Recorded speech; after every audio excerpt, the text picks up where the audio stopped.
Sergeant Sam Cox from 590 KLBJ, and if you listen in the mornings, you know that he's capable of getting us fired up, so give him a big welcome. Thank you. I really, honestly and truly, I'm very grateful, humbled to be here, speak before you. You're my kind of people. In fact, everybody in this wonderful country is my kind of people. I'm still the kind of guy that when they play the national anthem gets a tear in my eye. I love this country, but I don't like what's going on about it.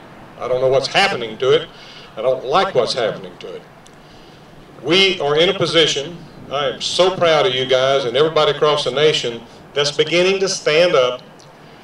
They have awoken, or awakened, however you want to say it, a sleeping giant. And I'll tell you what, it is so fun to see some of the politicians reeling backwards when they get the questions thrown at them they're not used to. The only people I want to see at these rallies are people that are running for office, not running for re-election. Think about that. Like I said at the last rally, what Congress needs more than anything else is a huge dose of voter exercise. We have got to clean house. Now, most of you guys and gals are middle-aged or above. The real people we need to be talking to that don't have a clue what's going on, and I was speaking to my elder grandson who's in college at Tech, and he didn't have a clue what was going on. I said, son, they are spending your money today. I said, you're going to college so that you can earn a living later on. You have no idea how much of your money they have already spent because they are not willing to take the bull by the horns. They're wanting to give you national health care, which you probably have been told is good. But then they're going to pay for it by borrowing money that you're going to provide. Already 1.8 trillion this year of borrowed money. That is unsustainable. It's a record-breaking amount of money. We see them sending money to Brazil to drill for oil, while we have more oil here in the United States of America than Saudi Arabia. If you really stop and look at it, drill here, drill now. What happened to that? We put the pressure on them for our own energy independence through drilling here, and the only thing I see is windmills on the horizon, which they don't always turn and the sun doesn't always shine, but I guarantee you, when you put a gallon of gasoline in your car, it'll always go. There's one thing that we need to do. If we start drilling on the outer continental shelf, that is probably worth $8 trillion worth of economic development. If you want to get us on an economic move, you want to get this country back to production, you're going to have to get some cheap energy. Now, and they say, well, we're going to have all of these green jobs. Look at Spain.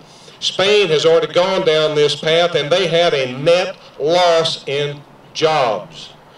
Why do we always look to the European model that is failing? We look to France for the medical, for the single-payer program for Medicare, Medicaid, everything that we want, all your medical care.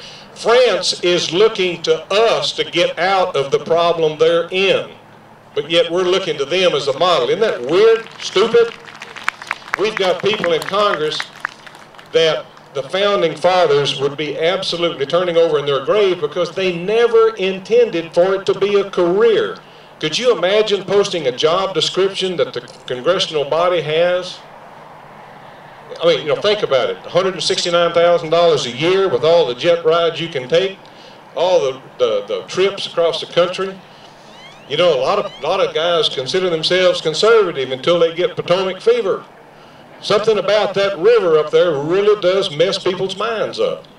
And we saw Congress trying to buy brand new jet airplanes so that they could jet all over the country. We're seeing 400% increase in travel from Congress in a downturn.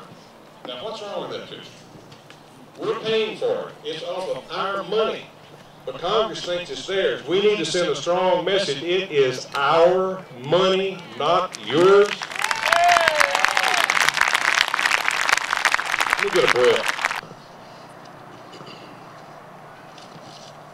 And when you really look at it, Obama's crisis response is raise taxes and destroy our sovereignty. When you really look at the medical plan that they have, what's wrong with people walking across our border, sailing across the Pacific and the Atlantic, stepping on our soil, uninvited, and sucking up on all of the amenities that you can think of? They come here and so-called live in poverty and get a pay raise. We see politician after politician going to Washington broke after quite a few years, coming out with a fat retirement and rich. They scream that they want to put a cap on executives' pay. I want to put a cap on how much a congressman or a senator can make. In fact, I want it in the minus column. They need to go up and serve instead of suck up on the tax dollar, and there ought to be a cap no matter what you're into. Your salary plus your investments should be capped at $500,000. If you're making more than that, you don't qualify. Thank you very much.